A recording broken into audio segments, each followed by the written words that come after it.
Olá, pessoal! Sejam muito bem-vindos à nossa oitava mesa do primeiro Templo de Escritas, Festa Literária Internacional da Língua Portuguesa, evento organizado pelo Fórum Mais Cultura, Revista Malar Margens e Lava Tsongo, com os curadores Abreu Pache, Amossi Mucavelli, Amanda Vital e Nuno Hall.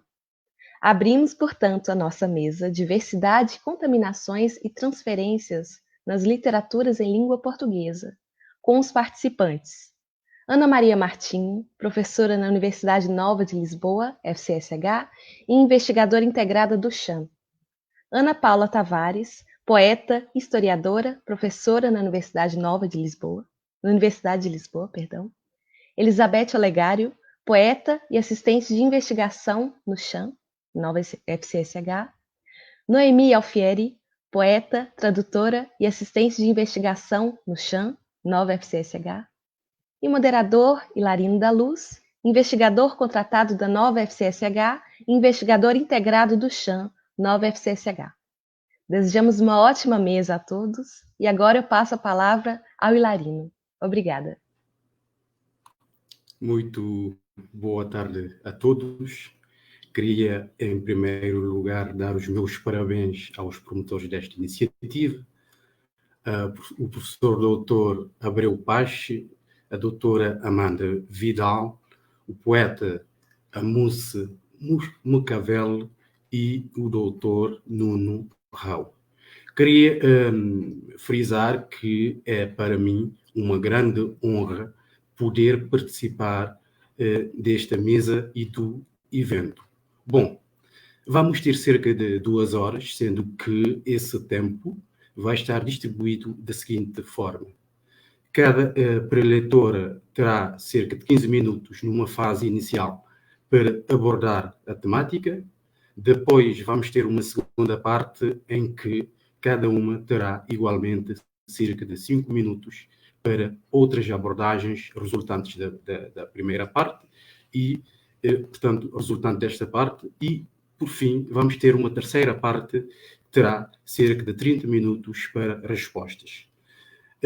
Vou de seguida passar a palavra à professora doutora Ana Maria Martinho, que é professora da Universidade Nova de Lisboa, uma professora que tem uma vasta experiência internacional, que tem também tem orientado muitas teses em Portugal e não só, e, portanto, a professora Ana Martinho tem a palavra. Obrigada. Agradeço a apresentação. É naturalmente necessário e dar as minhas felicitações aos organizadores, aos curadores desta iniciativa, que tenho acompanhado na medida das minhas possibilidades e realmente pelo seu alcance, pela sua dimensão, sem dúvida nenhuma que é uma iniciativa muitíssimo original, desde logo, e importante. É um prazer muito grande participar desta mesa. Eu estava com a esperança de ouvir primeiro as 3 poetas do painel. Sou a única aqui, neste conjunto, que não escreve poesia, não escreve ficção também, de maneira que estou aqui muito para aprender e para vos ouvir. Em todo caso, então, dando um pouquinho, enfim, aqui testemunho de algumas reflexões que fiz em torno do vosso desafio, apesar de já agora também de agradecer à Noemi, foi ela que me fez chegar esta ideia de participação e portanto, com muito prazer aqui estou. Quando me confrontei com o título que foi dado a esta mesa, foi uma reação de interrogações, sobretudo, porque pensando em diversidade, contaminações, transferências, parecia-me efetivamente todo um conjunto de possibilidades que me traziam várias perguntas, mais do que respostas que eu conseguisse formular de uma forma, de facto, enfim, desenvolvida. Depois, lendo um pouco, pensando também nos autores que são os autores das minhas referências, tanto nas aulas como, enfim, no trabalho que faço de divulgação das literaturas africanas.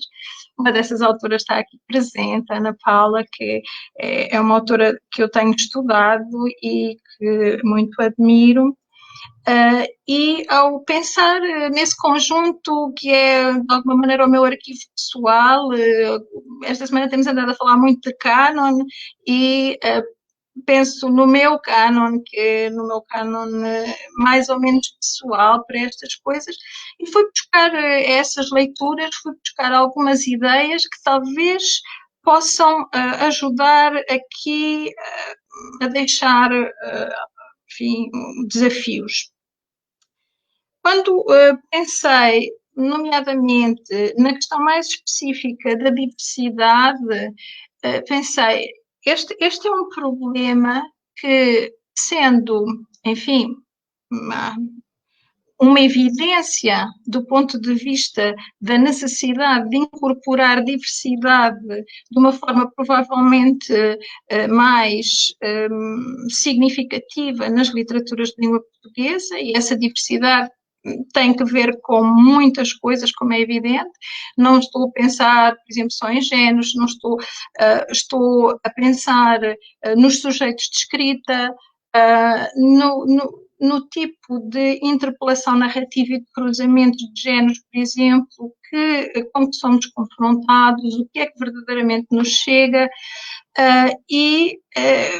há esse pressuposto, digamos assim, todos pensamos em algum momento é preciso mais diversidade. O que é que isto quer dizer? Sobretudo, como é que lá chegamos? E aí, uma outra ordem de questões que me interessa muito é que eu penso que, não, por mais que nós estejamos de acordo na necessidade de discutir a questão da diversidade, temos que discutir também uma matéria que é a da resistência. Só se conquista a diversidade no espaço em que a consideramos ausente, a partir do momento em que se decida, se planifique uma estratégia consequente de resistência. E onde eu encontro, de facto, muito esse projeto, digamos assim, de resistência no sentido de interpelação efetiva, eficaz, consequente daquilo que é o cânon e daquilo que são, enfim, os modelos mais convencionais de escrita, é nas mulheres escritoras que eu encontro fundamentalmente esse esforço de resistência.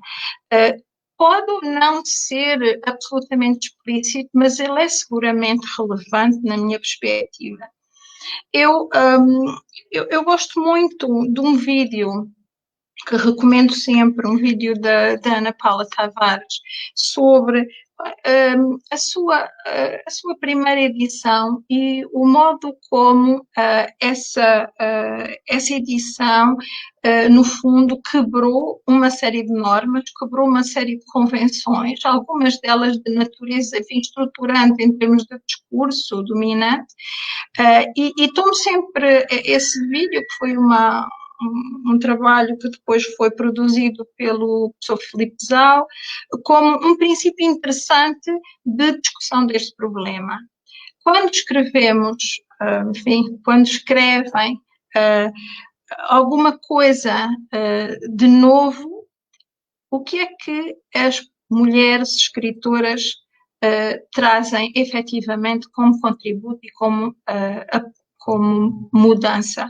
E no caso da Ana Paula Tavares foi óbvio que a obra dela, a partir desse momento, assumiu claramente uma dinâmica de resistência que alterou também a maneira de contar, no fundo, a vida, contar sobre os sujeitos dos seus textos, essas mulheres esquecidas, essas mulheres duplamente esquecidas, duplamente periféricas, se quisermos dizer assim. É evidente que encontro muita ressonância disto também em alguns outros autores, mas gostava de me centrar, neste caso, nas mulheres, também para juntar aqui dois outros nomes e, sobretudo, dois momentos da sua escrita. No caso, a Dina Salustio e a Vera Duarte. No caso da Dina Salustio, com o texto Ver o Mar, e no caso da Vera Duarte, com o texto A Matriarca, que são dois textos muito recentes. E precisamente, a aposta que eu encontro nestas narrativas é efetivamente uma aposta que podíamos, enfim, sendo textos muito diferentes, mas são também textos que trazem novidades significativas à análise da literatura de Cabo Verde, da literatura sobre Cabo Verde, aquilo que está a produzir sobre Cabo Verde. E, sob esse ponto de vista, elas inauguram também modalidades específicas de conquista de uma diversidade. Falar sobre temas mais ou menos incómodos, mais ou menos difíceis, e, por outro lado, trazer também para as narrativas sujeitos que podem ser sujeitos de uma amplitude muito diversificada, mas sujeitos que são, para todos os efeitos, novos.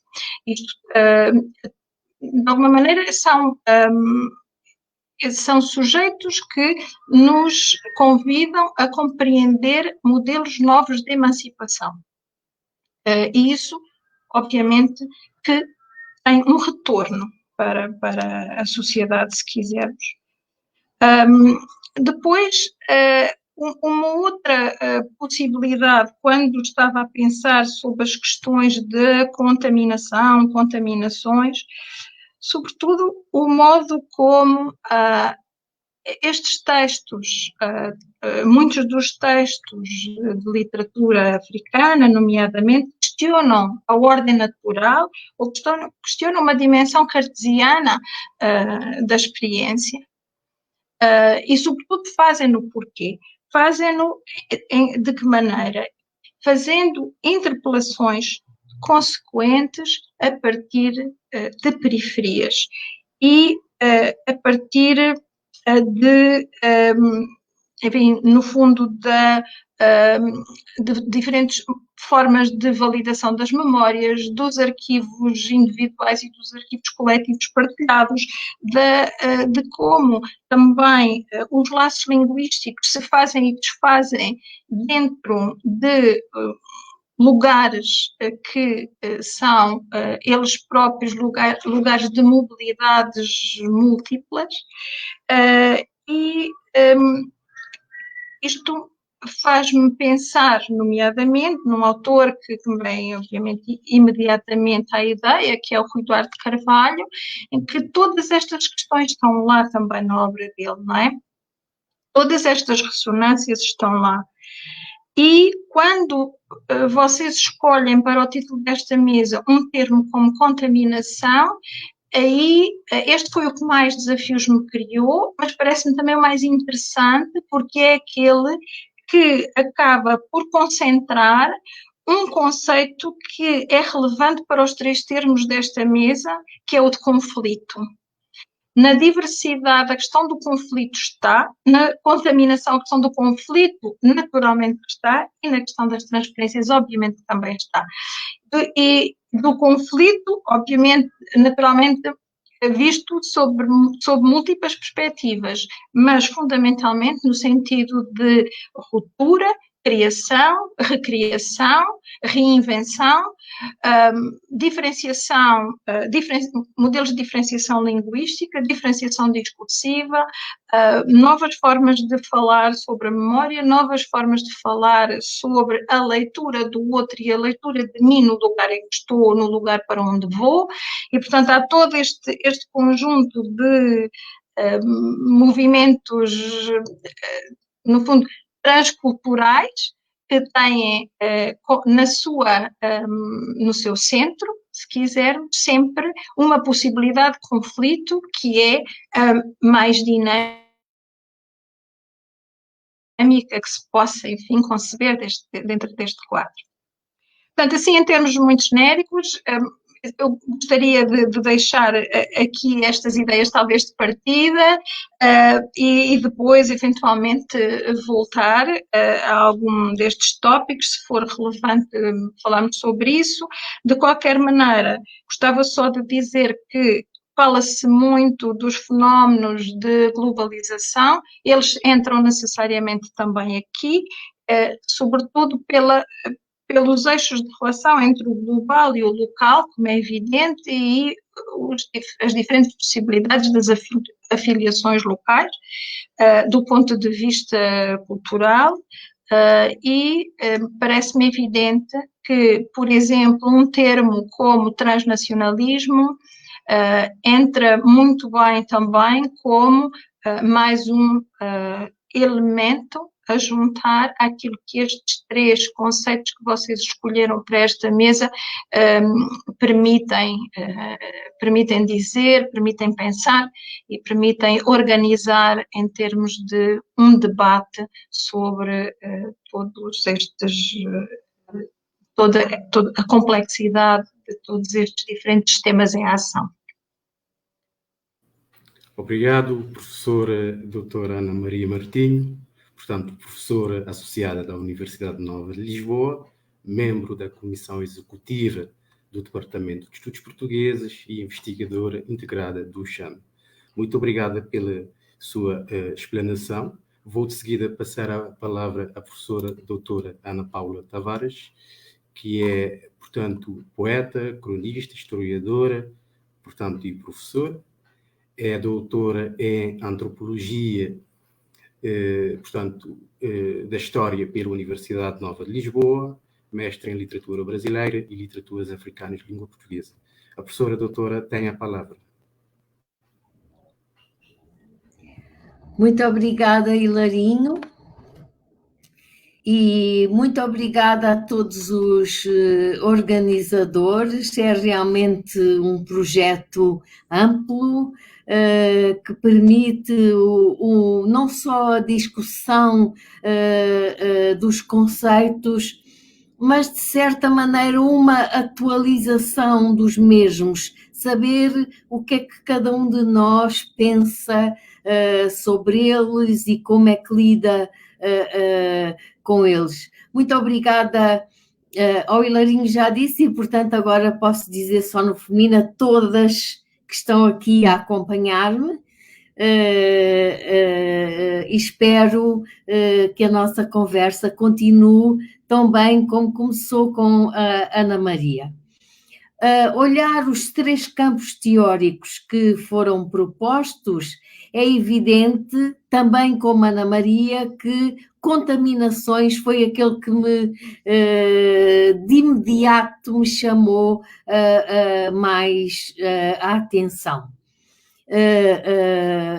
Para dizer de uma forma, ou tentar dizer de uma forma simples, contaminar, embora, atenção, estamos no tempo da pandemia e esta palavra pode ser muito mal interpretada, não é? Enfim, mas as contaminações no que ao trabalho da poesia diz respeito, foram sempre um campo que eu considerei ao mesmo tempo um campo de trabalho e um campo de investimento. É evidente que eu não posso de maneira nenhuma nem esquecer nem ignorar tudo o que me antecede, e o que me antecede são patrimónios da oralidade em línguas que eu não falo, mas cujo som está inscrito nos meus ouvidos, na minha cabeça, na minha formação, no meu crescimento enquanto mulher, sobretudo enquanto mulher, e ao mesmo tempo na realidade, na forma como todo esse património se confronta com a escrita. E, humildemente, o meu caminho tem sido esse, tem sido aquele de exercitar a capacidade de captar, apropriar, contaminar pela escrita aquilo que faz parte de um domínio onde a escrita não chega.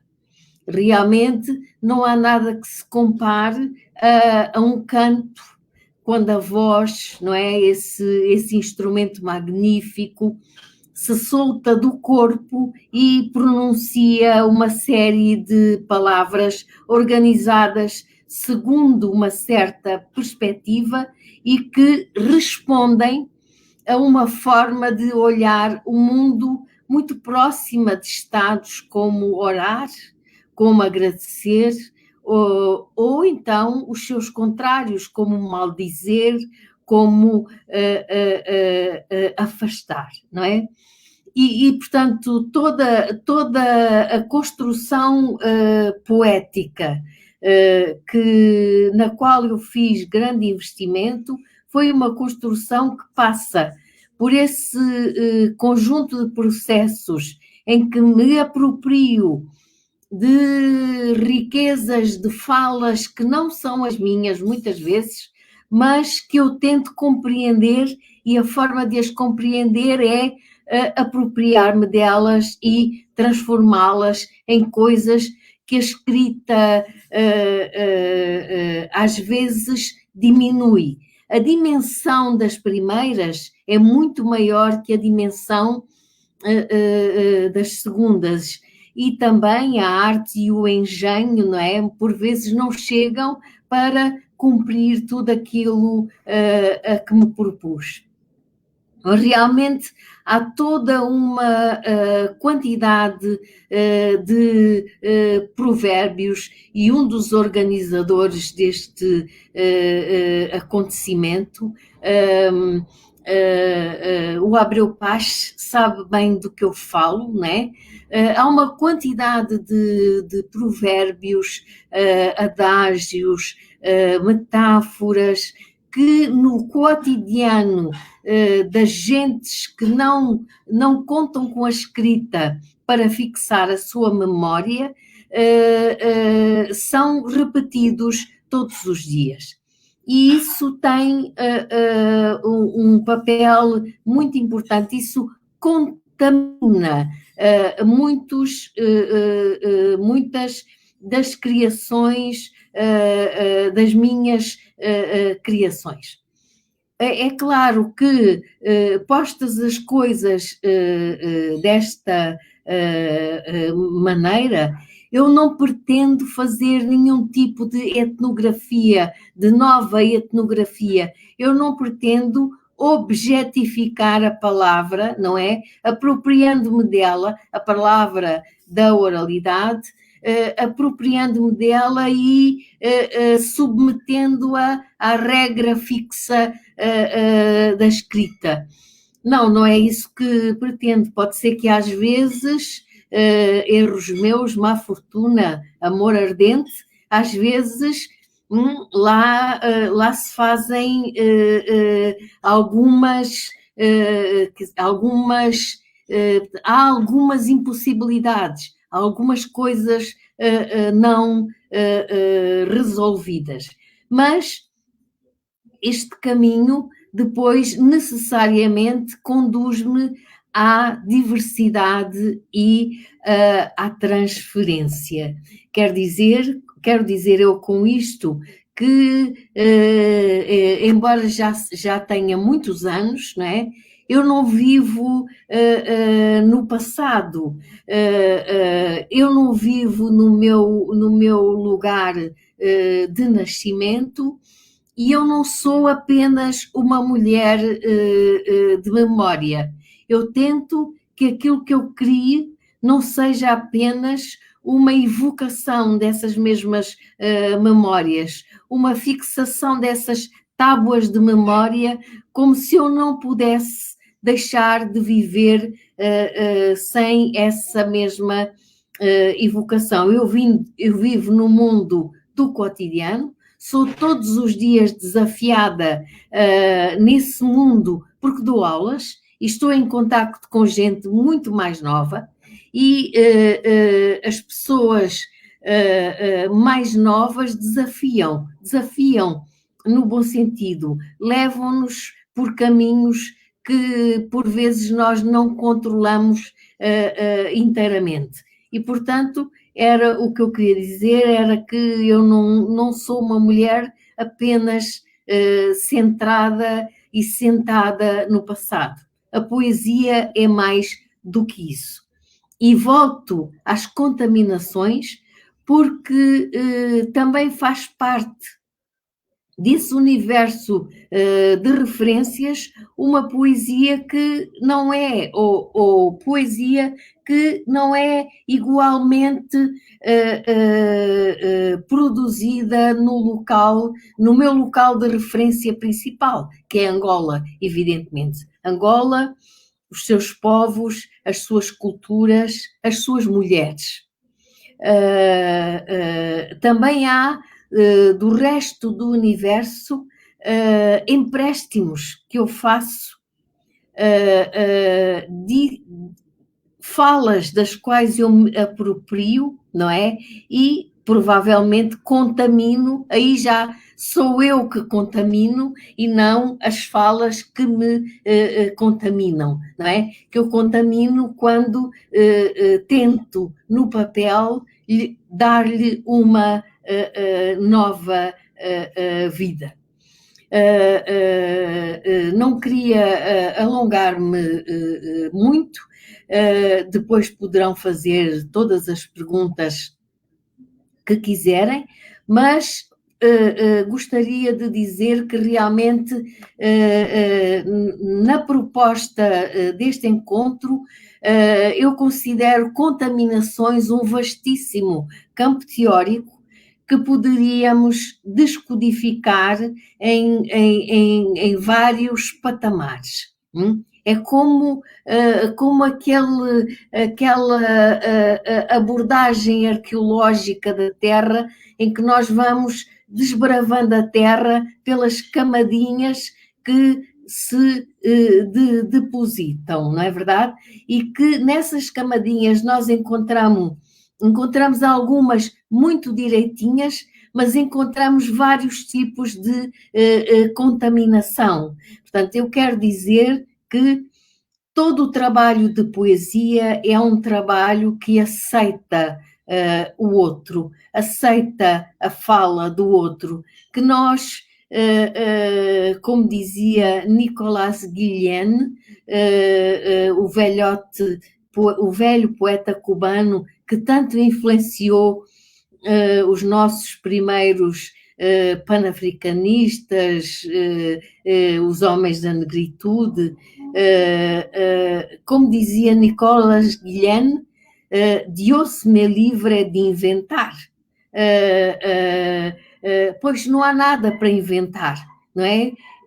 Há tanta coisa no mundo que entra pelas nossas produções adentro e compete-nos a nós transformar isso numa coisa nova. Obrigada.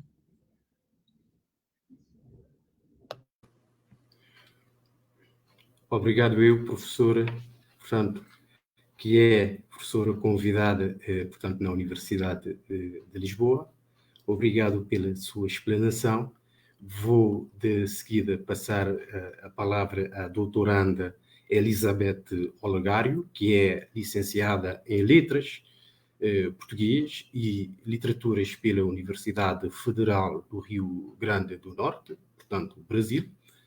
Tem um mestrado em Comunicação e Culturas Mediáticas pela Universidade Federal da Paraíba. É doutoranda, portanto, em estudos portugueses, área de especialização e História do Livro e Crítica Textual, portanto, na Universidade Nova de Lisboa. Portanto, a doutoranda tem a palavra. Boa noite a todas, né, e a todos. Agradecer a organização do evento, né. Eu também pensei dentro das inúmeras possibilidades que o nosso tema, né, pode gerar, né. Pensei também em trabalhar com as contaminações. Neste caso, pensei em falar de um caso específico sobre a literatura brasileira e a literatura portuguesa. Nesse sentido, eu convido, né, a todos a voltar ou viajar comigo para 1933 para falar da publicação do livro Os Corumbas, né, esse livro do Amando Fontes, né. Esse livro foi publicado em 33. Os Corumbas denomina os sertanejos que migram para a cidade, né. Então, esta obra ela vai falar do processo de deslocamento de sertanejos, em virtude da seca de 1906. Ele se passa em Sergipe, a capital de Sergipe é Aracaju, que fica no Nordeste brasileiro. Então, a família dos Corumbas é composta, né, por Geraldo, Josefa, e eles têm 3 filhos, né, que é o Pedro, aliás, 4, Pedro, Albertina, Rosenda e a Bela. Então, a família vai para Aracaju em busca de melhores condições de vida. Também, nesse texto, a gente vai perceber a modernização das cidades brasileiras, né, o processo de industrialização, os primeiros bondes. O autor vai trazer um pouco, vai falar do declínio da cana-de-açúcar. Na verdade, esses retirantes da seca, né, eles fogem para as cidades devido ao declínio da produção açucareira no Nordeste brasileiro. Então, essa obra ela tem como temáticas centrais a industrialização, as condições de vida e as lutas das classes operárias, né? É um romance proletário, e em 1930, né, é pela primeira vez no Brasil que a literatura dá um enquadramento às camadas mais baixas da população, né? Pela primeira vez que o pobre assume um papel de protagonista nos romances, né? Além desse livro também, né, ele como marca, né, o romance proletário, vai surgir também mais 2 livros, que é o Parque Industrial da Pagu, que vai tratar dos trabalhadores paulistanos, e Cacau de Jorge Amado, que vai falar dos trabalhadores na Bahia, né, nas plantações de cacau, né. Então, diferente de Cacau, os Corumbas, tanto os Corumbas como o Parque Industrial da Pagu, são romances que têm como espaço ficcional a cidade, né.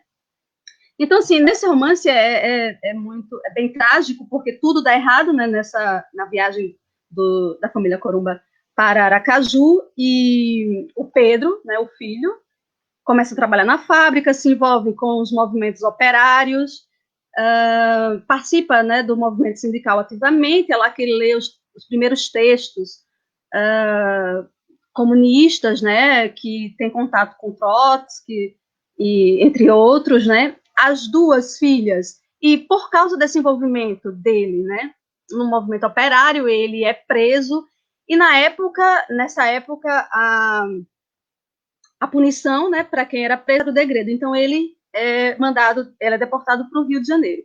As 2 filhas tornam-se prostitutas, e a Bela morre de tuberculose, e os pais acabam voltando para Aracaju. E por que falar desse romance? Para falar de contaminações, que foi o tema central que eu escolhi, né? Porque esse livro, Os Corumbas, ele foi muito lido em Portugal, né? E ele foi lido amplamente em Portugal,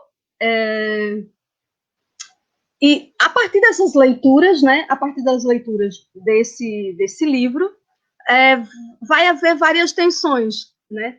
A primeira delas, né, é que em 1939 o Álvaro Cunhal entrega esse livro, Os Corumbas, a José Régio, um presencista, E José Régio escreve, na Seara Nova, uma série de cartas chamada Cartas Intemporais do Nosso Tempo a um Moço Camarada sobre qualquer possível influência da literatura brasileira diante da literatura portuguesa. Então, José Régio ele vai detonar, assim, nesse sentido, vai dizer que é impossível que a literatura brasileira influencie a literatura portuguesa, né? Que a literatura portuguesa tem anos e anos de tradição e que ela deveria se inspirar em outras literaturas. E o objetivo da carta dele, ele vai dizer que é o alarido de admiração, reclamo erguido em Portugal, ante a literatura brasileira. E essa polêmica vai se estender na Seara Nova, né? Vai surgir mais ou menos umas 6 cartas, até que o Álvaro Cunhal responde, né, ao José Régio.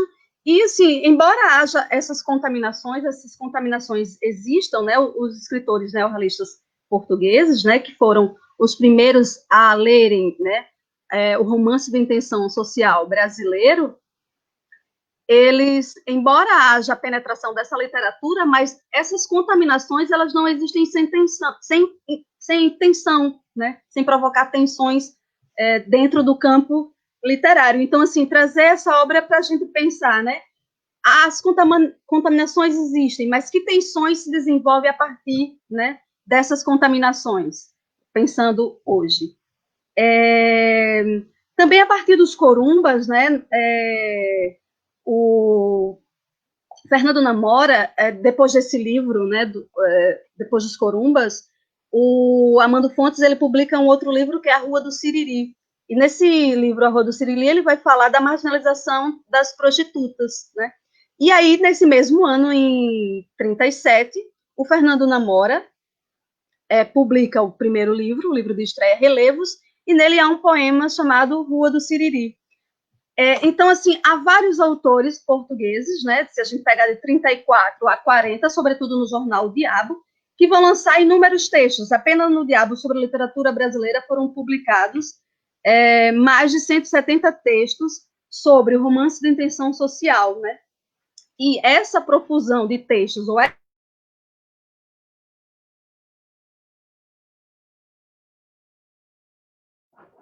Beth, desculpa, o seu microfone ficou mudo. Desculpa. Então, o contato dessa intelectualidade portuguesa com a literatura brasileira, né, e a profusão de textos publicados no Diabo, na Seara Nova, no Sol Nascente, acaba por criar, em 1946, ou favorecer um polo comercial. É pela primeira vez, em 46, que nós vamos ter, né, a Livros do Brasil, uma editora que vai publicar autores brasileiros em Portugal, né, a Livros do Brasil, editora Inquérito. E aí, então, a partir do tema central, que é contaminações, e trazendo os corumbas como exemplo dessa contaminação aqui com os jovens do movimento neorrealista em Portugal, gostava de pensar isso, né, ou jogar para a mesa isso, né, que tensões elas surgem a partir dessas contaminações, já que houve um incômodo do José Régio com a presença da literatura brasileira em Portugal, né? E como foi fundamental também que houvesse essa circulação de textos, né? Os primeiros textos dos escritores nordestinos, ou os primeiros textos de Jorge Amado, foi teorizado por Mário Dionísio, né? No Diabo, e pensar assim, a importância dos médiuns da cultura. No Diabo, Adolfo Casas Monteiro traz um texto intitulado Para um verdadeiro intercâmbio sobre a literatura brasileira ante a literatura portuguesa. Ele vai dizer que em Portugal, nessa época, em 1940, né, havia várias tentativas, mas ele destaca o papel importante dos mediadores da cultura para estabelecer esse intercâmbio. E aí vai citar o José Osório de Oliveira, né, que é um brasilianista que faz, né, a primeira antologia da literatura, breve história da literatura brasileira, né, que a primeira edição é essa da editora Inquéritos, Então, ele e o João de Deus, né, que já havia feito um trabalho com a Atlanta, né, a partir dos diálogos dele com o João do Rio. Então, assim, dois pontos seria a importância, eu jogaria para a mesa, a importância dessas contaminações, né,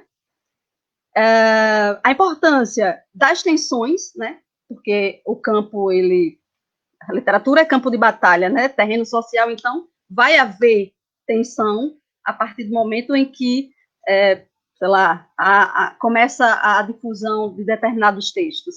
E a importância da circulação desses livros, a importância de se ter mais autores brasileiros em Portugal, de ter mais autores africanos no Brasil, de a gente poder, né, não ser uma briga da gente tentar ler Conceição Evaristo aqui, ou Carolina Maria de Jesus, então haver uma circulação maior. Então, assim, quem anda hoje pelos sebos, né, em Lisboa, a gente vê sebos e feiras, a gente vê que ainda continua, né, há uma pouca presença de autores brasileiros, quer dizer, quase inexistente, de autores brasileiros, mas, assim, esses autores antigos que foram publicados pela Livros do Brasil, eles continuam, você vai na feira dos alfarrabos, você ainda consegue encontrar, ou dá quase, trabalhos que foram feitos, né, então, como se dá isso? Então, a minha fala seria basicamente nesse sentido, né, pegando como exemplo esse caso específico dos corumbas, né, que houve, né, uma leitura grande dele aqui, e é isso, essa é a minha contribuição. Obrigado. Portanto, Elizabeth Olegário é bolseira da FCT e integra o grupo de investigação, literatura e formas de escrita, portanto, um grupo que faz parte do CHAM. Vou então, de seguida, portanto, passar a palavra à doutoranda Noemi Alfieri, que é, portanto, a última preletora.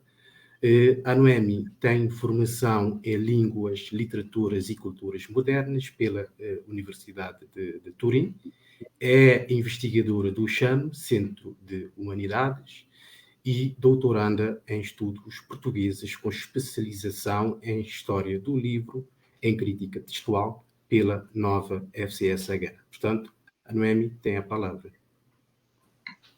Obrigada. Obrigada a todas também pelas contribuições que já foram apresentadas. Eu acho que, por um lado, o trabalho ficou mais fácil, por outro, foram tantas as questões que foram levantadas que acho que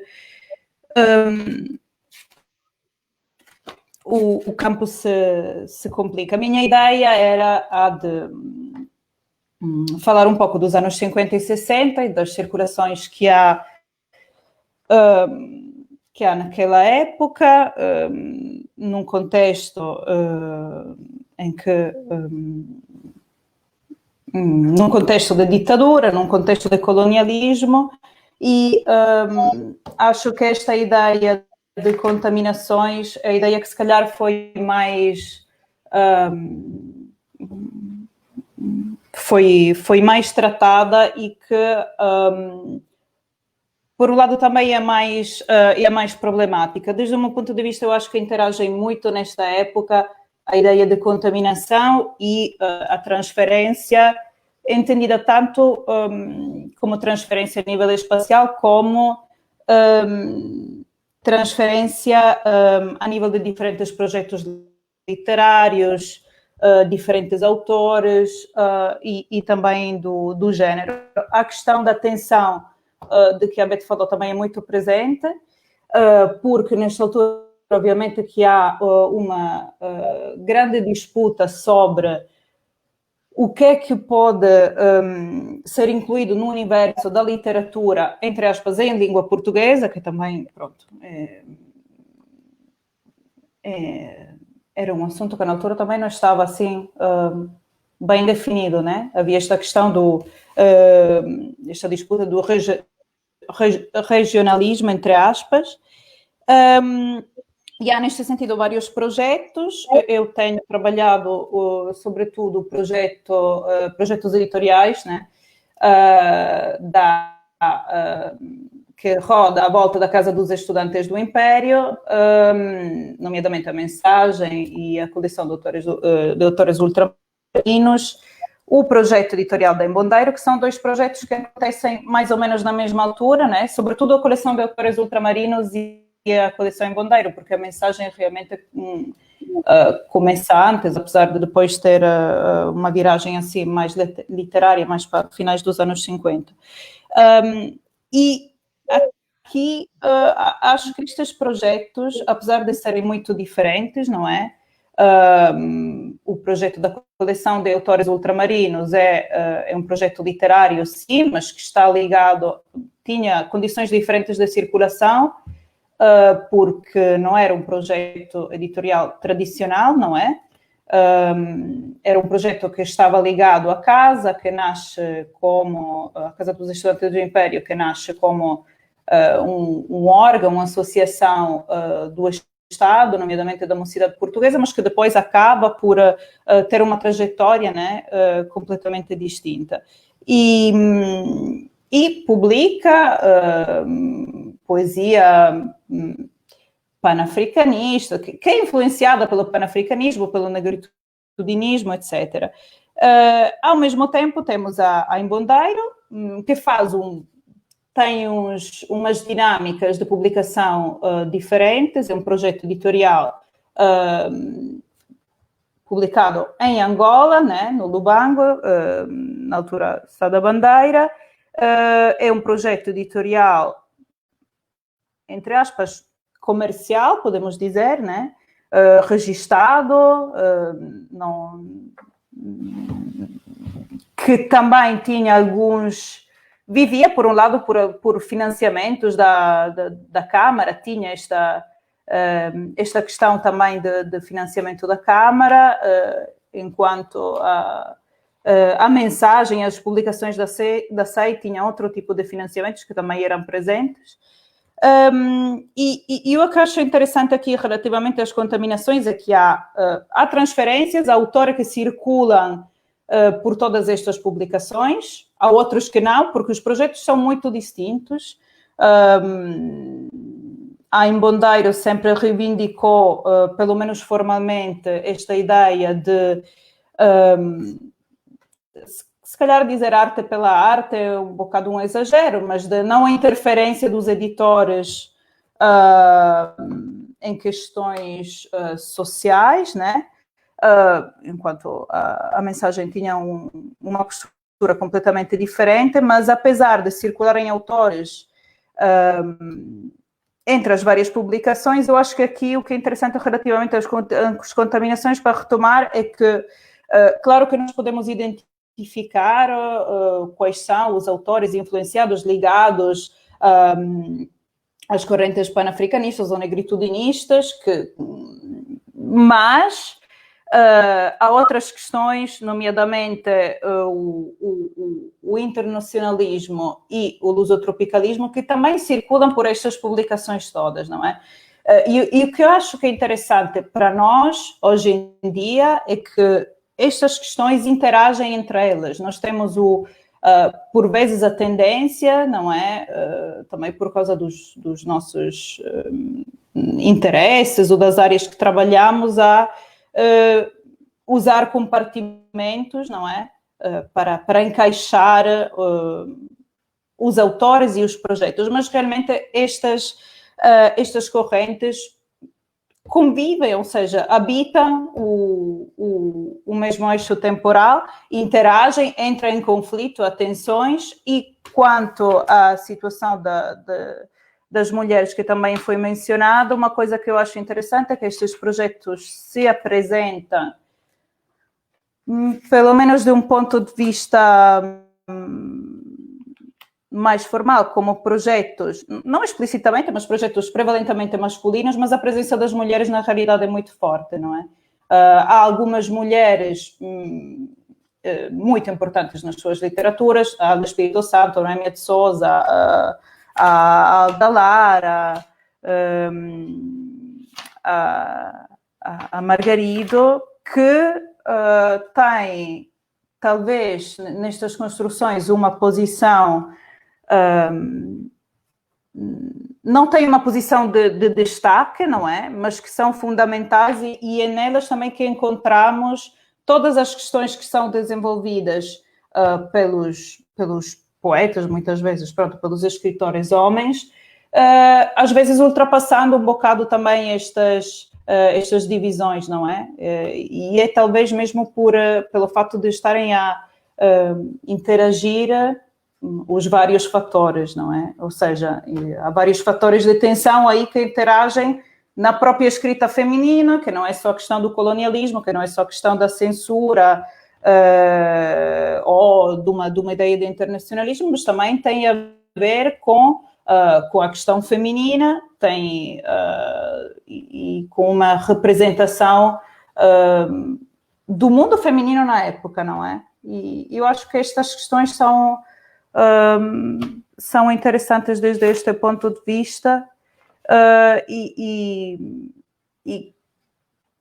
que neste sentido, claro que há circulações também destas obras, ou seja, não é só uma circulação das ideias, mas há uma circulação destas obras num espaço que não é nem o espaço nacional, nem necessariamente o seu espaço colonial, porque não é, porque de facto temos circulações de ideias que chegam dos Estados Unidos, que chegam do Brasil, que chegam da França, temos estas obras que circulam e chegam até a Suécia, não é? E não são só panfletos de propaganda, estamos a falar em obras literárias, na Ada Espírito Santo, que é traduzida para francês, e acho que é isto que também nos traz a análise, que consegue nos trazer a análise, uma abordagem destas literaturas daquela altura hoje, não é?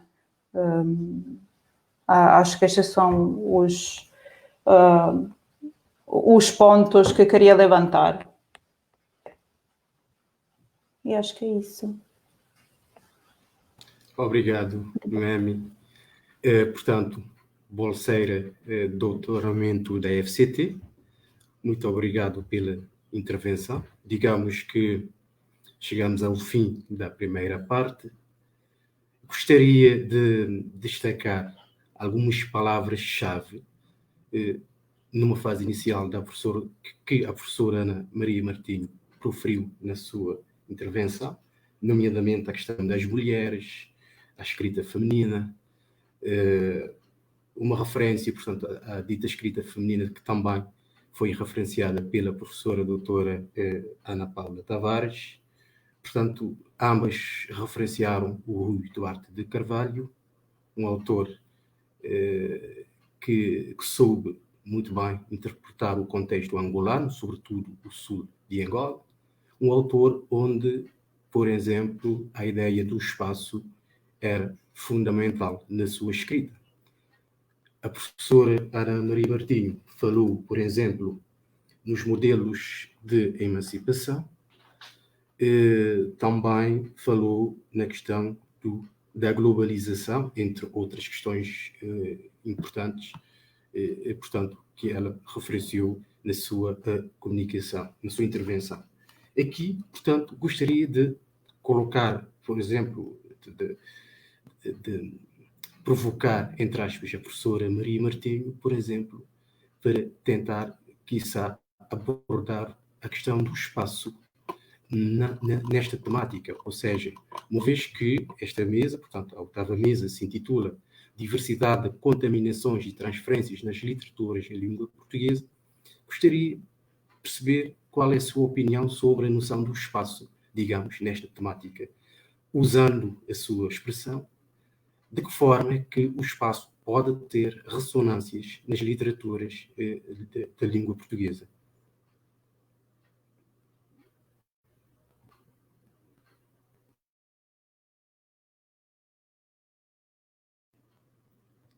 A professora, o som.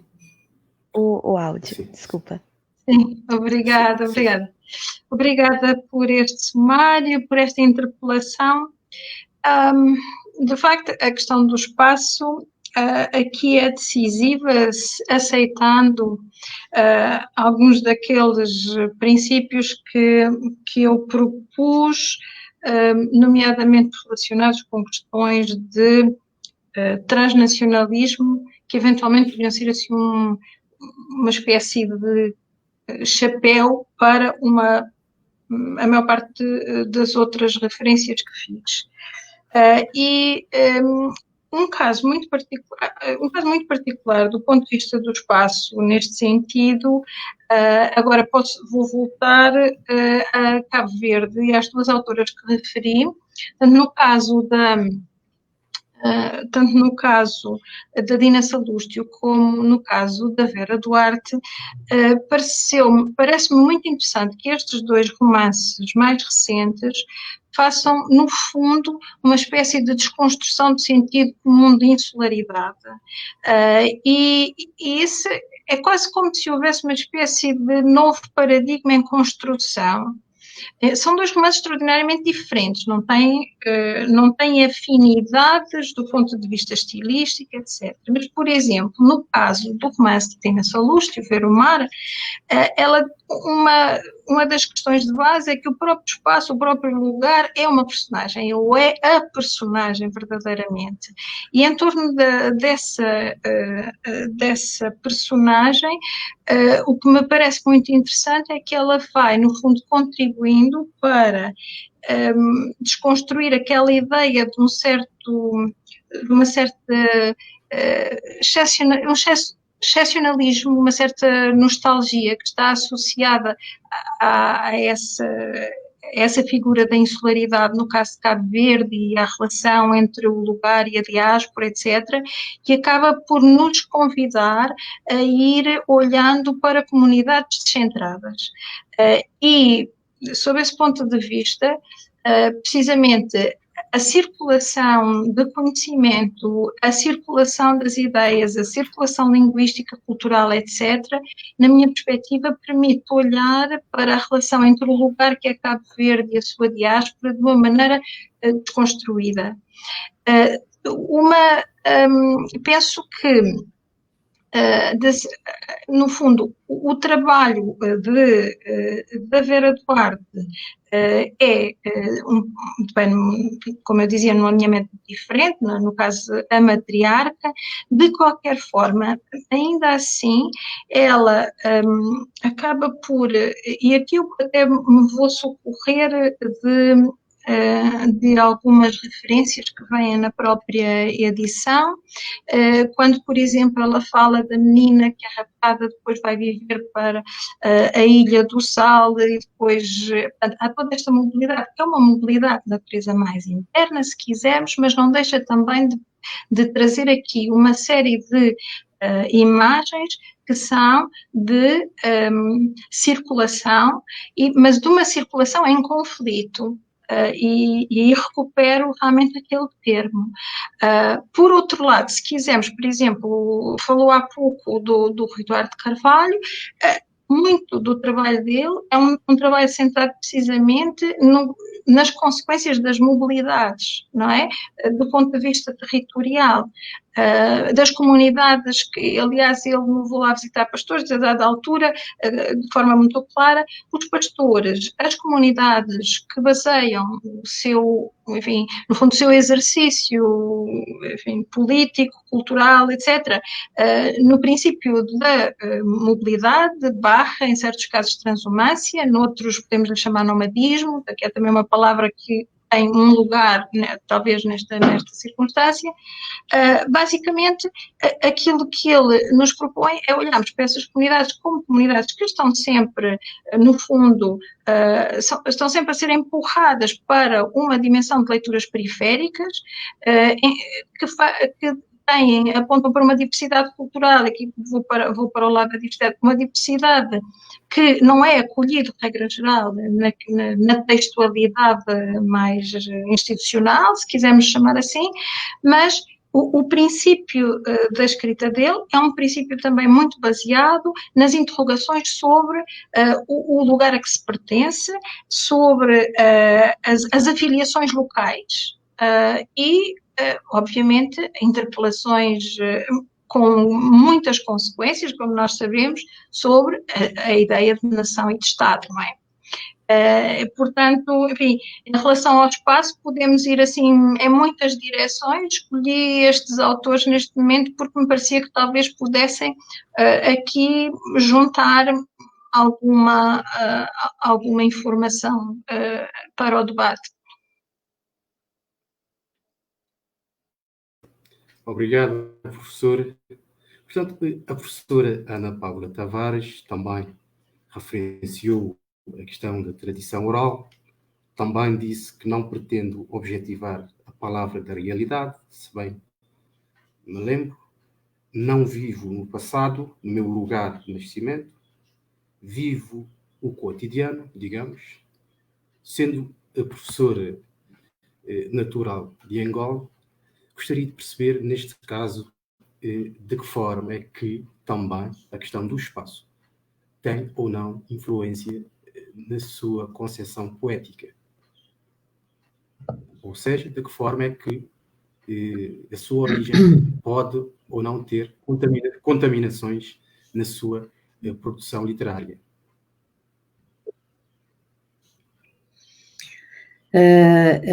Obrigada, Hilarinho. É verdade que a questão do espaço é uma questão crucial. E é verdade também que Rui Duarte também nos põe a pensar sobre isso quando fala dessas transumâncias, não é? No fundo, nós todos, ou todos aqueles que escolheram uma vida como a que eu escolhi, somos pessoas de pertença a um lugar que rapidamente se está a transformar num não lugar, não é? Volto a Rui Duarte quando ele diz é preciso ouvir o outro enquanto o outro existe, não é? Porque ele tinha muita consciência das transformações das sociedades modernas e que todo o universo habita essas sociedades modernas e está em transformação. Se a pergunta do Hilarino diz respeito a mim pessoalmente, não é? Pois eu continuo a pertencer àquele lugar. Eu continuo a pertencer ao lugar onde nasci, exatamente àquele mesmo lugar. E é sempre a partir daí, desse lugar, desse sul, desse território que eu falo. Eu só consigo falar quando me situo nesse mesmo lugar. O facto de viver, não é, na prática, a 8.000 e tal quilómetros de distância, não invalida que para todo o meu trabalho poético eu necessite de voltar lá, eu necessite de me situar naquilo que eu melhor conheço, ou que pelo menos a minha memória, porque a memória prega partidas muitas vezes, embora eu tente reatualizá-la permanentemente, a minha memória propõe-me permanentemente esse mesmo desafio. Portanto, se falamos de espaços, eu prefiro falar de multiplicidade de espaços. Embora haja, digamos, que um lugar fundador a partir do qual nos reorientamos em relação às outras situações de espaço em que vivemos. Obrigado, professor. Portanto, a memória que também fazia parte da escrita do dito Rui Duarte de Carvalho. De seguida, portanto, a Elizabeth Olegário trouxe-nos, digamos, uma abordagem diferente. Ela, digamos, deu-nos a entender de que a obra, obviamente, circulava e circula, daí, digamos, aquela interpretação se a literatura brasileira teria ou não tido influências na portuguesa. Contudo, sabemos que teve, e que teve também na cabo-verdiana e nas outras literaturas. Em Cabo Verde, por exemplo, o Jorge Amado, o Graciliano Ramos, o Manuel Bandeira também foram autores lidos e que que assumidamente são autores que influenciaram a dita literatura. Aqui, portanto, a Elizabeth fala do açúcar, fala do Nordeste brasileiro, e sabemos que esta região do Brasil é que teve, digamos, grande impacto, nomeadamente na literatura cabo-verdiana. Obviamente que o livro, nessa altura, circulava através das alfândegas. Daí que eu gostaria de provocar a Elizabeth sobre a importância que as alfândegas tiveram na circulação do livro, na promoção da dita diversidade, contaminações e, quiçá, transferências temáticas nas literaturas de língua portuguesa. Bom, nunca pensei especificamente no papel das alfândegas, mas pensar, né, na importância dos leitores, né? O livro Os Corumbas chegou a José Régio através do Álvaro Cunhal, né? Antes dele, outros autores, Ferreira de Castro tinha lido, o Fernando Namora, o Joaquim Namorado. Então, a importância dos leitores, né, e dessa circulação, quer dizer, a gente não consegue mapear, né, o processo de um livro quando cai na mão de um leitor. Eu posso emprestar para outro e outro empresta para outro, né? E nessa época em que havia um controle, né, havia censura em Portugal, né? Então havia um controle dessas publicações. É claro que a gente não consegue prever, né, os caminhos, né, desses livros, né? Não, até porque não pensei especificamente no caso das alfândegas, mas acho que é bom pensar no papel do leitor, né, do leitor e dessa circulação dessas obras. É isso. Não sei se responde. Obrigado.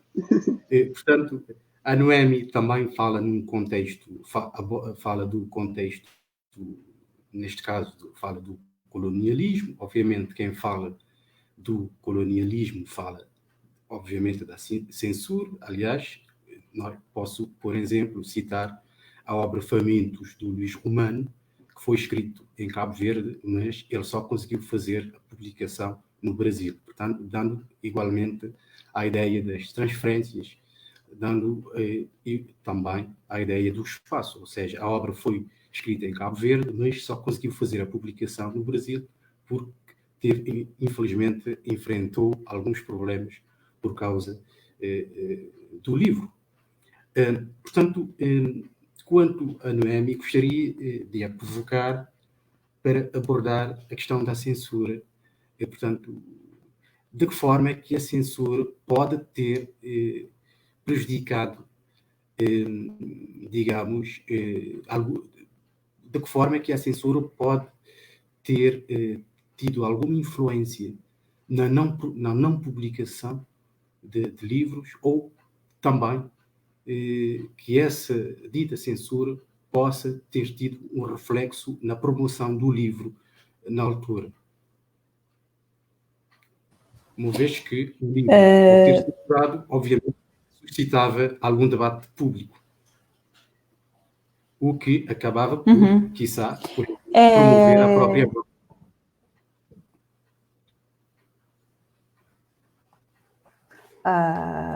Sim, sobre debate público e promoção, temos um caso, que é o caso do Luanda, não é? Que deu um grande escândalo na altura, talvez o mais conhecido. Mas eu acho, assim, naquela altura, obviamente, a censura influenciava tanto o que era publicado como o que não era publicado, porque temos vários níveis de censura, né? Temos a censura a nível da imprensa periódica.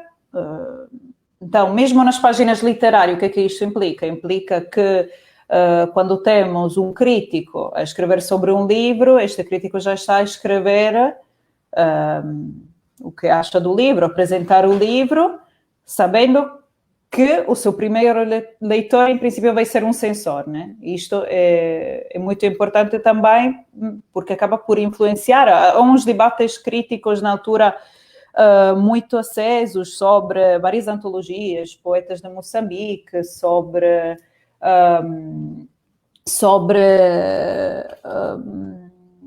os poetas angolanos, sobre os contos da África. Há umas polémicas bastante ferozes que tinham a ver, obviamente, com formas diferentes de se entender os espaços, não é? E a própria autoria dos livros, mas, obviamente, que a censura tem uma relevância. E tem uma relevância também nas influências, não é? O que é que as pessoas... Ou seja, também temos outra questão. O que é que os autores conseguem ler, não é? Para retomar um bocado a ideia que trouxe a professora Ana Paula Tavares, obviamente que a criação não chega de uma tábua rasa, não é? Por isso, todos os escritores partem do imaginário literário e cultural que construíram também com as suas leituras, apesar de, no caso da literatura angolana, da literatura moçambicana, cabo-verdiana, atingirem muito, obviamente, a tradição oral.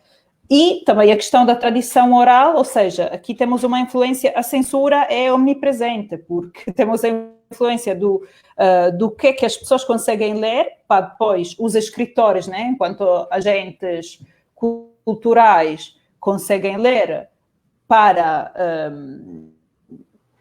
conseguem ler e o que é que usam, né, a nível do imaginário da cultura escrita, o que é que atingem.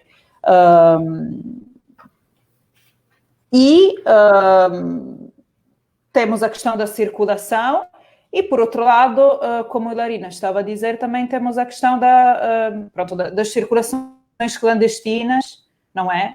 Porque apesar, eu sei que não utilizou a palavra clandestina, mas das circulações de obras eventualmente censuradas, que acabam também por criar todo um imaginário, não é? Então, é exatamente por essa razão que nós temos todo este imaginário dos neorrealistas, não é? Dos neorrealistas portugueses e brasileiros que atuam como um plano de fundo, não é? Na literatura da época, na literatura angolana, moçambicana, etc.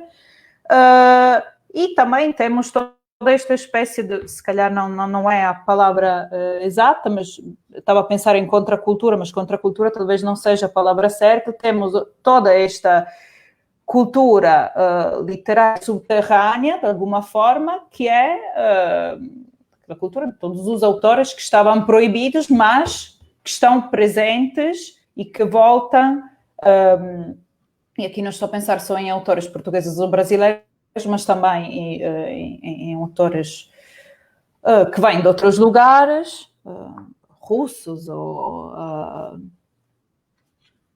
franceses, etc., que acabam por circular, muitas vezes acabam por ser publicados em revistas quando se consegue escapar à censura. Por isso a censura atua, e também atua em casos como o caso de Luanda, não é? Que aí também, aí nós estamos, a questão da censura aí é complicada, porque a proibição efetiva do livro é tardia. Aí também um grande papel também o escândalo, não é? E a proibição, a associação do livro à atividade subversiva ou que minava a integridade nacional, não é? Como se dizia na altura. E claro que isto também contribui para a circulação, não é? Porque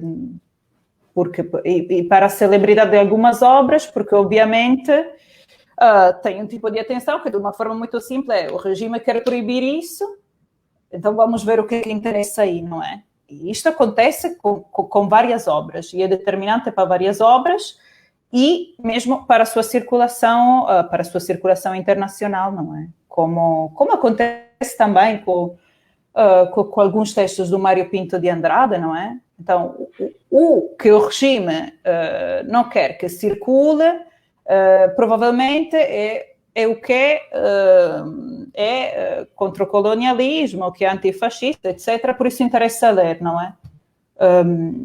Por isso acho que a ação da censura naquela altura é muito complicado definir. A censura interfere ou tem uma relevância neste sentido. Acho que age atua a todos os níveis de elaboração, de circulação e de difusão também.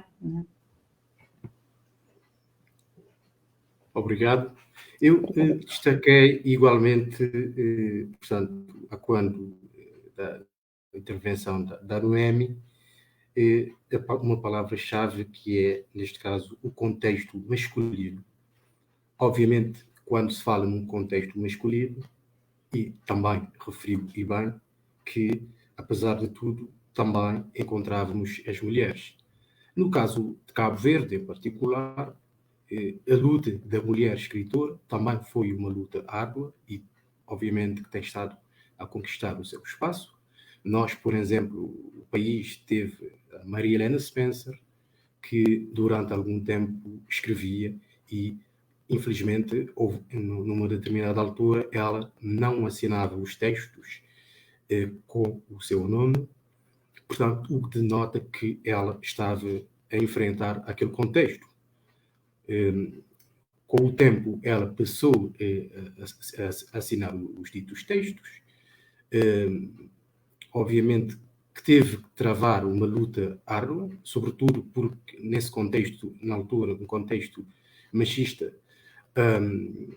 dizia-se que a mulher só servia para estar em casa, portanto, e a Helena conseguiu, até porque ela abordou por a temática nas suas crónicas que publicou no boletim, no Cabo Verde, boletim de propaganda e informação.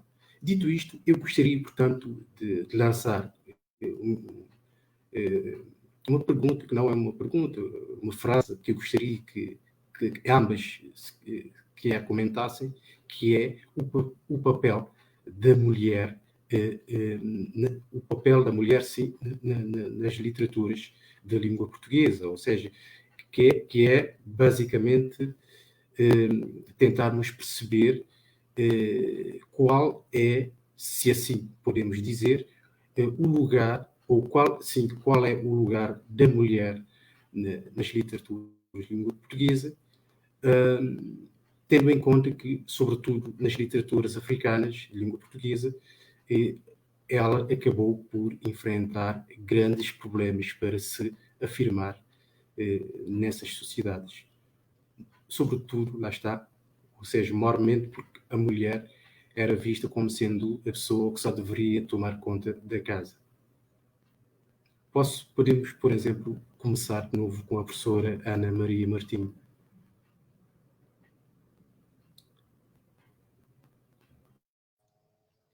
Obrigada. Nós acho que temos uma grande diversidade de exemplos neste aspecto. Uma coisa é, de facto, e eu procurei apontar isso quando comecei, o facto de em grande medida, a diversidade que se tem vindo a conquistar nestas literaturas ser uma conquista das mulheres, sendo uma conquista das mulheres escritoras e das mulheres escritoras que fazem eco daquilo que outras mulheres, em termos de intervenção, também conseguem realizar. Eu penso que, de facto, este lugar, a conquista destes lugares tem sido no fundo uma realidade de todas as gerações. Se nós virmos, por exemplo, no caso há um trabalho que certamente conhece, é o trabalho da Margarida Paredes, em que ela diz, enfim, de uma forma mais ou menos explícita, que as mulheres tinham que combater duas vezes. Não é? Por um lado, combatiam como guerrilheiras e depois combatiam também como, enfim, na conquista de um espaço de autonomia e na conquista também de uma autoria e de uma autoridade sobre essa realidade. E, portanto, essa questão parece-me que tanto se pode ajustar, por exemplo, ao lugar da mulher na guerrilha e às narrativas de que muitas são autoras, como depois escritoras que em determinados contextos também tiveram que passar por um processo demorado, ainda não inteiramente conquistado, de presença nas instituições, nomeadamente das instituições de decisão editorial, das decisões colegiais, etc. Sabemos que muitas agremiações eram fundamentalmente, e continuam em muitos casos a ser, fundamentalmente lugares onde são, sobretudo, os homens que têm a decisão central e a decisão prioritária. Portanto, podemos olhar para este problema como algo que tem que ver com o processo histórico de luta pela independência e, portanto, conquista também de um lugar aí. Podemos olhar para este processo como a luta por um lugar dentro daquilo que é o quadro das edições, o quadro da produção e o quadro da disseminação do trabalho também feito, e também, por outro lado, do lado das representações literárias, quem são as mulheres dos textos, de que forma se fala sobre essas mulheres. Portanto, é uma luta que persiste, que não está, obviamente, fechada nem conquistada, e entra dentro do quadro daquilo que apontávamos aqui nesta mesa, como o da diversidade. Que diversidade é esta nas literaturas? Quem é que escreve? Etc. E de que é que se escreve fundamentalmente? Por outro lado, gostava só de uma forma um pouquinho diferente em relação a isto. Quando falávamos de contaminações, eu estava também a pensar, em dada altura, na importância do cruzamento de diferentes linguagens e diferentes discursos. Por exemplo, se nós pensarmos no papel do cinema, e nos cruzamentos entre literatura e cinema, nomeadamente no caso de África, encontramos espaço para olhar para diferentes combinatórias possíveis das linhas da tradição e das fontes da tradição também. Respectivas interpretações e respectivas reconstruções, se quisermos dizer assim. Se reparar, por exemplo, e agora vou tentar cruzar com a questão das mulheres outra vez. Se reparar, por exemplo, no trabalho do Flora Gomes, em relação enfim, a muito do que é a observação dele sobre as tradições, a desconstrução, a revisão de algumas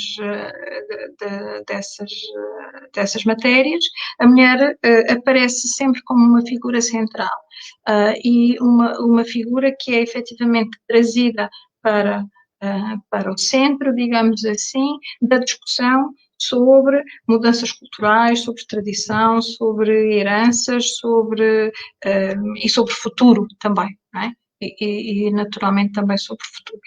Portanto, também há outras linguagens que nos ajudam a olhar não só para este termo das ditas contaminações, e neste caso entre diferentes discursos e entre diferentes práticas, mas também a olhar, neste caso, fazendo a associação à pergunta que colocou, a olhar também para o papel das mulheres, o modo como as mulheres são representadas também no cinema africano, por exemplo.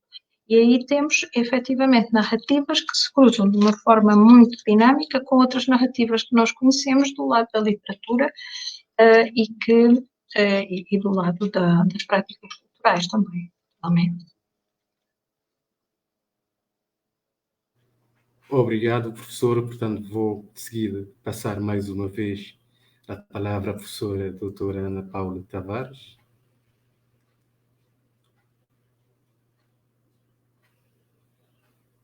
A professora tem que ligar o som.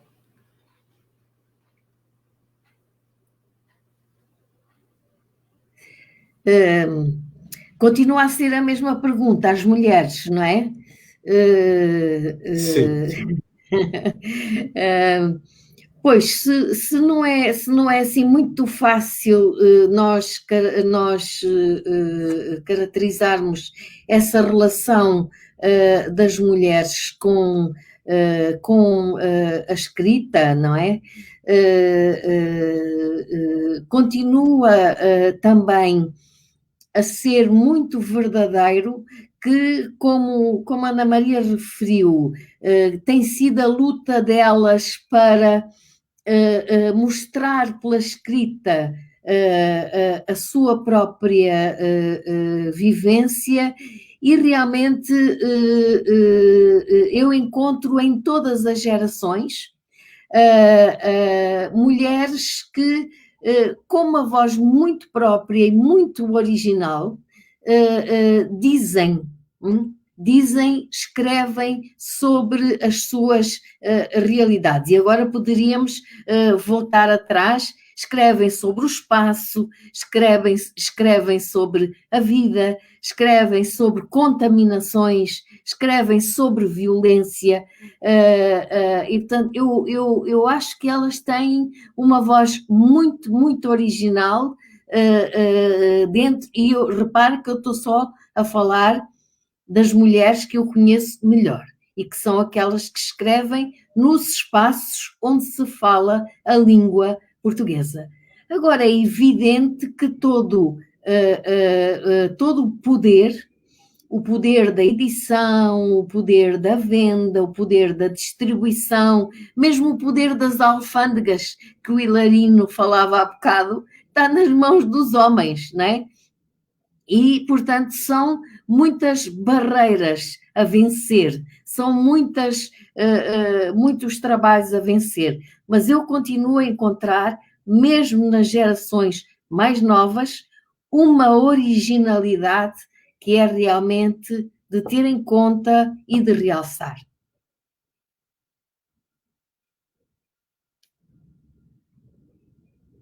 Obrigado, professora.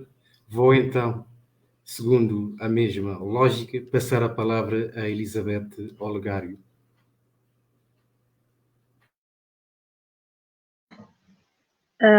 Então, eu acredito que as mulheres, né, sempre escreveram, né, sempre estiveram escrevendo, é claro, mesmo com todas as tentativas de silenciamento. Acho que hoje a gente vê essa profusão, essa diversidade, um movimento de mulheres imenso crescendo, né, em todos os lugares, né, e acho que vale para as mulheres a máxima oswaldiana de devorar o devorador, né, na verdade. Então, de continuar a produzir, mesmo que nós não tenhamos a máquina, né, uma coisa é ter a alma, outra coisa é ter a máquina. Então, nós temos a alma e vamos continuar escrevendo, embora estes espaços, né, estejam fechados. Eu trabalho com cadernos de cultura da década de 50, e no Artes e Letras, né, era um suplemento dirigido por uma mulher, e vai haver uma profusão de mulheres portuguesas, mas a inserção também de mulheres brasileiras que também estão escrevendo, mas durante muito tempo, quer dizer, há um silenciamento sobre a produção dessas mulheres, né? E acho que, sei lá, não só as mulheres que estão na academia, as mulheres que estão produzindo, têm feito um trabalho belíssimo hoje de cada uma alimentar, né, ou de publicar, ou divulgar o trabalho das outras, ou dar a conhecer os livros, os textos, e acho que é assim, né, tentar furar esses espaços, né, tentar não nos calar, né, como inúmeras outras autoras nunca se calaram, embora, né, permanecessem apagadas, mas eu acho que, quando penso numa ideia de cânone, eu acho que o mais interessante é esse reordenamento canônico, é esse resgate que, de repente, agora no Brasil, né, você tem vários outros nomes, como Carolina Maria de Jesus, que até então não circulava na academia, ou a própria Hilda Wist, né, que eram, no meu tempo da graduação, era considerada a porca pornográfica da literatura, então a professora mal falava, a gente não tinha acesso muito bem a esses textos, e hoje você vê uma profusão de mulheres, né, essa abertura ou esse reordenamento, né? Então, pensar, né, que a história é isso, é dinâmica, ela vai trazer, né, vai trazer esses nomes e nós vamos atrás, e acho que é isso. Sim, sim, na verdade, a história é dinâmica e obviamente, conforme referiste, tem havido uma profusão de mulheres. Aliás, basta vermos que este painel, com a minha exceção, é constituída por mulheres. Vou de seguida dar a palavra à Noemi Alfieri, que também vai comentar o dito papel das mulheres nas literaturas de língua portuguesa.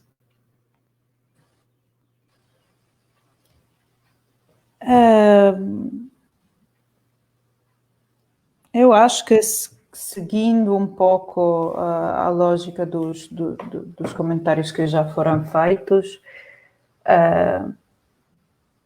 claro que as mulheres têm, sobretudo, na altura da colonização, não é? Elas têm um papel fundamental, porque combatem 2 vezes, ou 3, 4 vezes, ou seja, elas estão a contrariar lógicas que são lógicas coloniais, são lógicas de propaganda, são lógicas de género, são lógicas, em alguns casos, também contrariam lógicas de assimilação, do que é a ideia de assimilação, não é? Para passar à ideia de contaminações. E elas são fundamentais porque tanto elas como as suas obras, de facto, são agentes históricos também, não é? Ou seja, a sua escrita, a circulação dos seus escritos, mas também a ideia que é veiculada, não é? Que sai daquele que é o molde do universo masculino, não é? Porque autoras em que claramente esta ideia de feminilidade, o que é feminilidade, qual é o papel da mulher na sociedade, se acaba por ser posto em causa, discutido, repensado, etc. E isto tem ainda mais relevância se considerarmos que, de facto, como já foi dito, todas estas mulheres inserem-se numa sociedade que, fundamentalmente, é uma sociedade que é montada sobre o masculino, não é? Como continua a ser, sob alguns aspectos, não é? Continuam a ser, às vezes, as dinâmicas de publicação, as dinâmicas editoriais, etc. Pronto, é isso. Obrigado. Bom, vamos então passar às perguntas que nos estão a ser colocadas pelas pessoas que nos estão a acompanhar.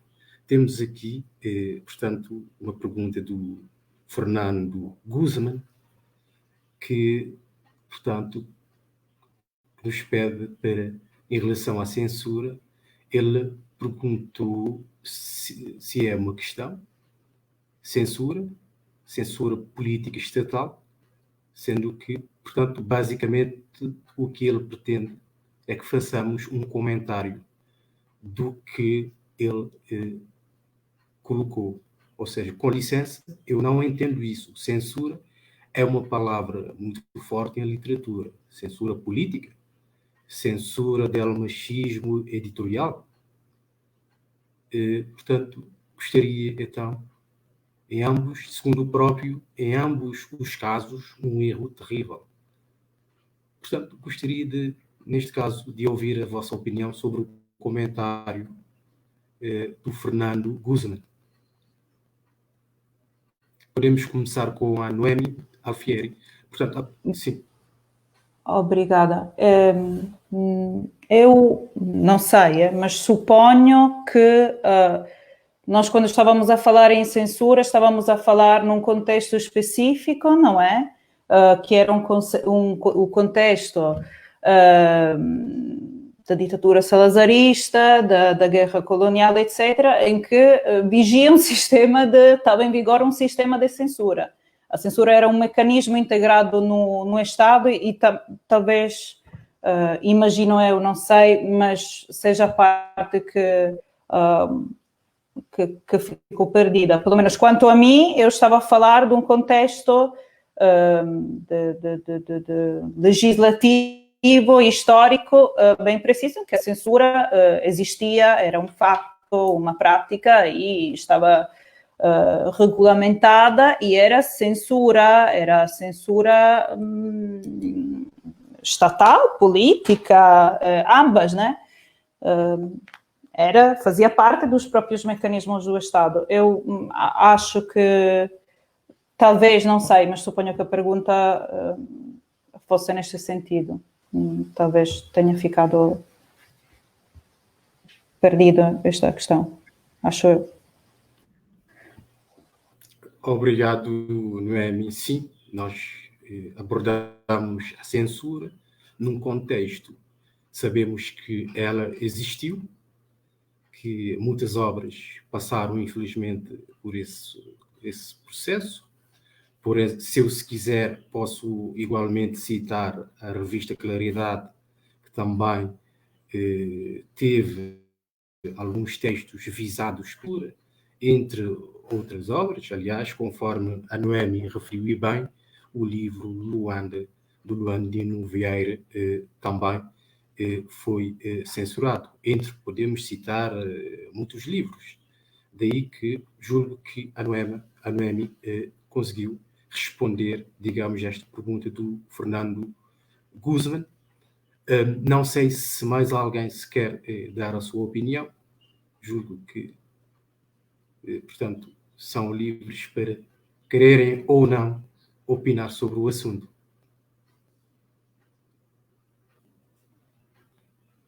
Ok?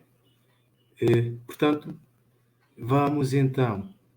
Julgo que, por enquanto, nós não temos mais perguntas.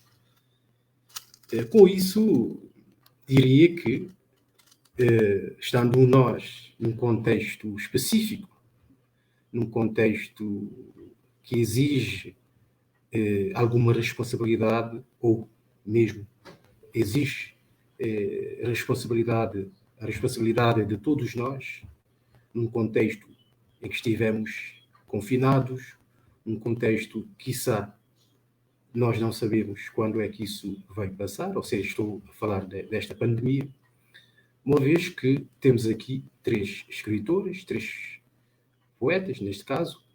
Eu gostaria de perceber de que forma é que esta pandemia ou o confinamento influenciou ou não o vosso processo criativo. Contudo, obviamente, eu gostaria também de ouvir a professora doutora Ana Maria Berti. Sei que ela não é poeta, conforme referiu no início, mas obviamente que o processo criativo é inerente ao que nós fazemos. Podemos começar com a nossa professora Ana Maria Bertinho, e seguindo a mesma lógica das intervenções. Sim. Obrigada. De facto, eu não sou poeta, então por aí não me posso queixar. Mas o que posso dizer é que tem sido um período que, pese embora aquilo que, enfim, que é absolutamente trágico e que está à vista de todos, também é verdade que esta fase tem ajudado a repensar um bocadinho os modos de partilha do que nós fazemos e das leituras que vamos fazendo, etc. Porque, por exemplo, esta circunstância de estarmos todos juntos assim, numa organização que tem poetas, escritores, professores de Moçambique, do Brasil, de Portugal, de Angola, de todo o lado, é extraordinária, porque é de facto, esta plataforma e muitas outras em que nós todos temos participado durante este período, tem-nos permitido continuar em contato com os colegas com quem trabalhamos normalmente, à distância. Tivemos que reavaliar o tipo de contributo que podemos dar para estes debates, mas sem dúvida nenhuma que me sinto bastante feliz no sentido de ter podido continuar a participar em muitos contextos de debate que, sinceramente, quando tudo isto começou, pensei que não iria acontecer com tanta dinâmica, e o que se percebeu é que a comunidade intelectual, nomeadamente neste caso a da língua portuguesa, tem trabalhado imenso no sentido dessas aproximações e tem aproveitado plenamente o potencial deste momento difícil. Portanto, a única coisa que eu posso dizer é que não senti um impacto negativo na minha produção e, por outro lado, tenho sentido que há plataformas muito interessantes que têm sido postas em andamento e em ação e tem sido um privilégio associar-me a algumas dessas iniciativas.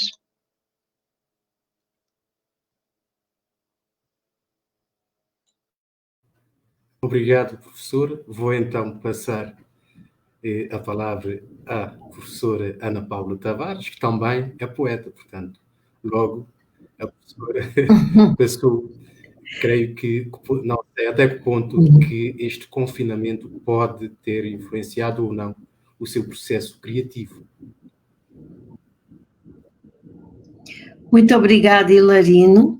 Eu confesso que achei estes tempos muito duros. Duros e não me apeteceu nada desatar a fazer poemas sobre a pandemia ou as pandemias ou tudo aquilo que implica o confinamento, o medo de contaminar os outros, aí já na acessão mais densa da palavra contaminação. Realmente foi um período que atravessei de uma forma dura, sombria, pouco criativa.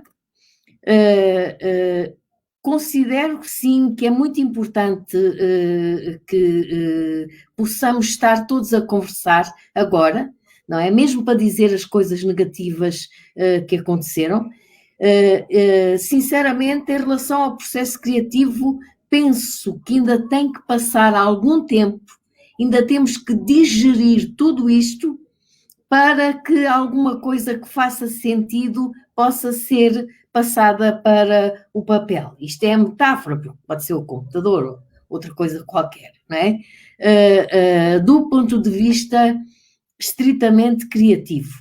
É muito bom poder estar a falar com Moçambique, com o Brasil e com isso. Isso eu achei muito bom, embora também acho excessivo, por vezes. Há demasiadas lives interessantes, não é? E apetecia estar em todas ao mesmo tempo e participar de todas, e todo esse processo de escolha é difícil, não é? Portanto, não considerei como experiência e em relação ao processo criativo, não considerei positivo. O que é que há de positivo em tudo isto? Toda a nossa vida era excessiva, acho eu, e que, de certa maneira, estamos a aprender a viver com menos, a não ir todos os dias ao supermercado, não é? Quando eu falo em supermercado, não me estou a referir só a coisas para comer, quer dizer, falo em ir em todos estes processos de acumulação que o mundo do dinheiro e do capital, etc., nos impunha, não é? Acumular livros, acumular gadgets, acumular jogos, acumular vestidos, acumular comida, não é? Isso não quer dizer que nós já tivéssemos passado à fase muito sensata de deixar de acumular, mas obrigou-nos a pensar nisso. E isso eu acho muito, muito positivo. Obrigada. Obrigado, eu, professora. Vou então passar a palavra à Elizabeth Olegário, também para opinar sobre o assunto. Então, a princípio me deixou um pouco agoniada, né, afobada, mas também me levou a uma reeducação do olhar, né, olhar para as coisas mínimas, a olhar a rua deserta, né, no início. Então, acho que tudo isso é reflexão, não atrapalhou muito na minha produção, né, continuei lendo, tentando escrever, né, aos poucos, e acho que essa pandemia acaba nos mostrando o essencial, né, eu acho que o eu só possível uma abertura para o outro, né, e a gente percebe a importância do outro, né, de como é importante esses contatos, o afeto, né, então acho que há também lições, e acho que também a produção criativa, né, acho que seria da gente sem arte, eu acho que a internet, né, as mídias, né, como um meio, e eu acho que a gente tem conseguido usar bem esses meios, né, tentar produzir coisas. Há também um excesso, eu confesso, que também há muitas lives, e a gente quer estar em todas, não pode estar em todas, tem que fazer outras coisas, e é isso. Sim, pandemia, contaminações, portanto, vou então passar a palavra à Noemi. Obrigada. Bem, eu não sei, eu acho que a criação também tem a ver com os processos internos, não é? O funcionamento interno de cada um. Por isso, eu acho que todos nós, de formas diferentes, neste contexto, que é um contexto excepcional, é um contexto... a coisa que eu acho, assim, muito... Que acho que me custa mais é que nós estamos muito isolados e, ao mesmo tempo, muito conectados uns com os outros, não é? Ou seja, é como se houvesse um pouco uma impossibilidade, eu não consigo escolher agora, mesmo tanto a nível pessoal, como, ou seja, interno, como a nível de criação. Eu não posso escolher que agora vou dar uma volta, não é? E vou fazer as coisas que estava habituada a fazer, não é? Falo tranquilamente com o vizinho, ou cruzo-me com alguém, ou... E claro que isto tem um impacto em cada um de nós diferente, mas eu acho que é mesmo este contraste, e nisto eu concordo por um lado com o que foi dito sobre o tempo que vamos precisar para elaborarmos, claro que não é uma coisa universal, cada um de nós tem os seus tempos e as suas formas de viver as coisas, mas eu, quanto a mim, acho que esta é uma fase assim muito confusa, muito exacerbada, não sei, eu realmente também não consigo entender muito quem consegue, entre aspas, para além de eu não concordar com a utilização do termo, não é? Produzir muito, eu não vejo toda esta... até na lógica do, não é, na lógica daquela ideia de produção, que pode ser produção poética, pode ser produção de live, pode ser produção académica, produção de qualquer tipo, não é? Acho que isto, quanto a mim, entra um bocado em choque com a situação que eu internamente vivo, não é? Acho que vive um bocado esta divisão. Por outro lado, claro que o facto de estarmos... também concordo com o que foi dito sobre as oportunidades que surgem, não é? Através das plataformas, apesar de serem muitas, eu acho que realmente temos possibilidades que se calhar noutros contextos não íamos ter, não é? De comunicarmos, de termos festivais como este, que têm uma quantidade de pessoas que que interagem, não é? Na mesma plataforma, em sentido figurado. E acho que isto é uma possibilidade para encontrarmos caminhos de criação e de interação nestes tempos, até quando não, né? Não acabarem. Pronto. É isso. Na verdade, sim, o nosso Fernando Guzman diz o seguinte: muitas vozes de mulheres à frente, muito bom.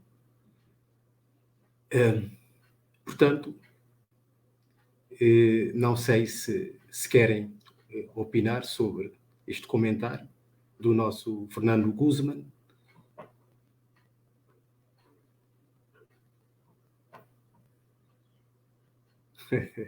Ok?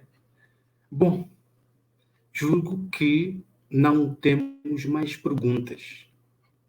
Pelo que eu creio que, se quiserem acrescentar algo, portanto, têm a palavra.